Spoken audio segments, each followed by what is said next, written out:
Hey everybody, I just wanted to share with you some tips and tricks for our Younique 3D Fiber Lash Mascara.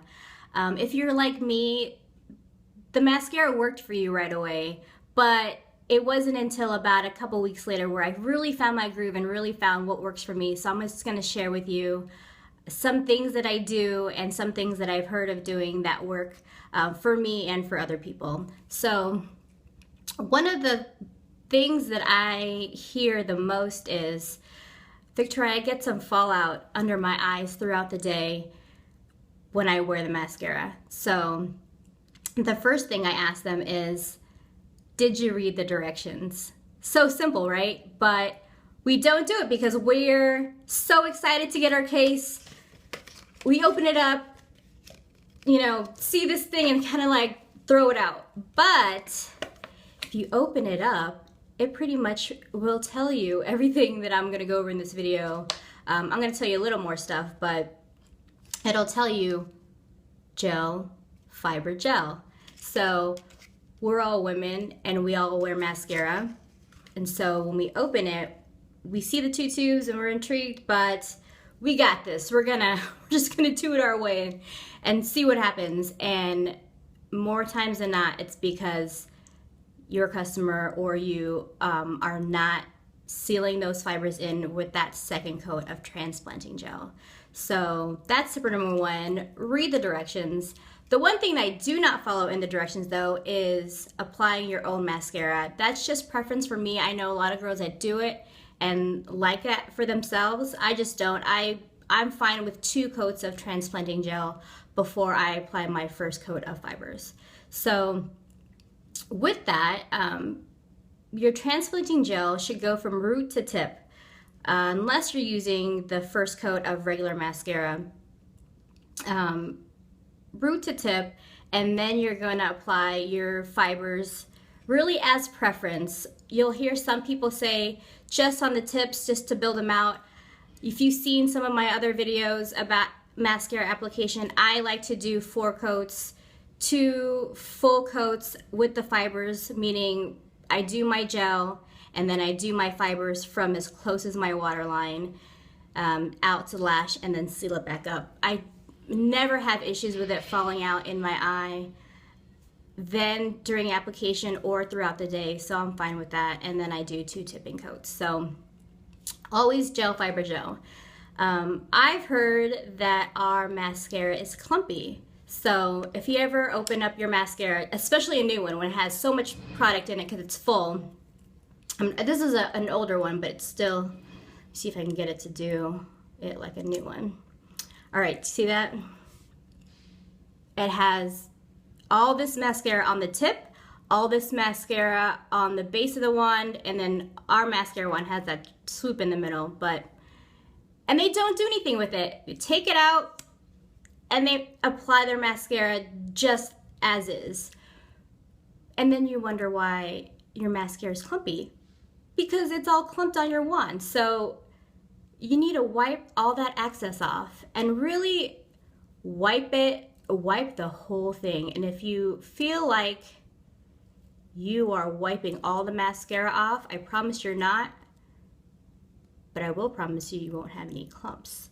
So wipe your mascara wand. If you think you wiped too much off, wipe it again. So I think one of the other mistakes people make are they don't apply enough layers, and they're kind of used to their old mascara and they're like, it should only take me 2 layers, right? I think you've heard me just say I do 4. Actually gotten down to 3 because my application skills have gotten better, but yeah, I mean, it takes time to get pretty, ladies. Like, take your time. It's not going to happen in one application. You've heard Amanda say she gets the best and most mileage out of her mascara at 4 applications. I'm the same way. So it is a different mascara, but really just make sure you're applying it in thin layers at every step. The reason I do 4 is because a thin layer of transplanting gel, a thin layer of fibers, always a thin layer, and that will prevent clumps. I think that's all I have to say about that one. So if you do get clumps, you don't have one of these babies, get one. Ours are great, the Younique brand, because they have the metal comb. I always do, if I do get a clump, I wait till after I have my second coat of transplanting gel on, no matter what stage I'm at. If I'm on my second coat of gel fiber gel, third coat, whatever, always after the gel, because if you do it just on the fibers without sealing in those fibers with the transplanting gel, you're just kind of wasting your time and wasting the effort that you had just put forth in your application, because you're just going to comb off those fibers if they're not sealed in. So get one of these. I think that's all the, oh no, I have one more tip for clumpy lashes. So another thing I hear is I have lashes that are wonky and kind of overlap. One thing I like to do with my lashes, if I'm having a bad lash day, you know, we all have them, is putting some of our glorious primer and just swooping it at the tiniest bit on your lashes. Be really careful, because if you do too much, it'll get oily, and then it changes the texture of the transplanting gel when you apply it. Just the tiniest bit. It'll help separate your lashes when you apply your mascara. So another thing that I hear a lot about is transfer. Transfer is when you get your mascara onto your lid, and how do I prevent that? So my biggest tip for that is don't curl your lashes before you apply your mascara. So let me think about how I can explain this. I want to go really high tech and use my hands. So, okay, so here's your lid and here's your lashes, right? You see that? When you curl your lashes, you curl them, right? And then you're building your lashes, and you're building them, and you see how close you have to get to your eyelid when you curl them and then you build them. And that's really where you're gonna get that. Some people have hooded eyelids, so their eyelid is really kind of in the way of their wand. That's another reason why I say don't curl for those girls before you put on the mascara. So I think you've seen my video. I curl my lashes with a blow dryer, and that's how I curl my lashes. So, or another one that I've seen that prevents transfer is the spoon technique. I didn't bring a spoon. Let's use this. So they put the spoon on their lid and they kind of use that as a shield. That one kind of requires some dexterity and talent. I haven't tried it myself. I don't have hooded eyelids, but but I'm not saying I don't have the transfer issue. But that's how I prevent that. I don't curl before I apply, because as you can see, I can get them pretty long. I can get them literally to my eyebrows. So if you can imagine that whole curling action, it doesn't work for me. So I think that's it for curling. And preservation. I get a lot of questions about how to preserve your mascara the longest. First of all, make sure you close it. I mean, that's pretty common sense, but make sure you're tightening both your tubes. And one of my tips is, I think people don't know that they're not supposed to do this. I'm not really worried because this is an old one. So what you're doing, that's called pumping your mascara. When you pump your mascara, what you're doing is you're pushing air and the bacteria into the bottom of your mascara, and then it festers and gets gross and bleh. So what you want to do, if you want to get more gel on your wand, I don't know why you would, but just swirl your mascara wand in there and then pull it out and then wipe the excess off, okay? So that's that. Don't pump, because you're gonna get bacteria in your mascara. It's gonna go gross on you, and you're also really drying it out with all the air that you're pumping into it. So if your mascara is already dried out, you can take, I use just my saline solution if you wear contacts, perfect.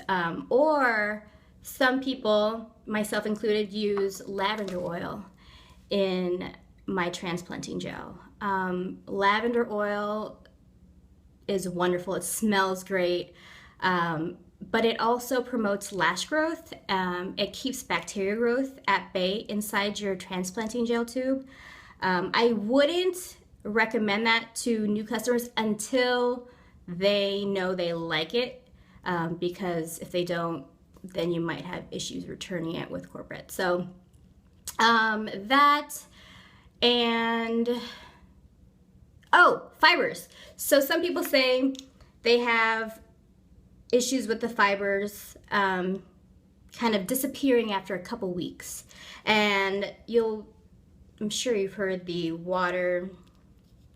cup of water. Hold on, I actually brought one. And what you'll do is you'll take your transplanting gel, put it in a cup of warm water, and let it sit there. Put it in there before you take a shower, and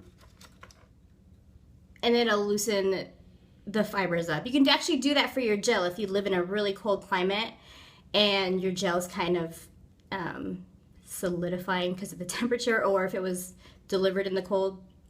So another thing with your fibers is that this tube has a removable stopper. So that stopper is there, if you can see. I kind of pried it out a little bit because it's really not the easiest to come off.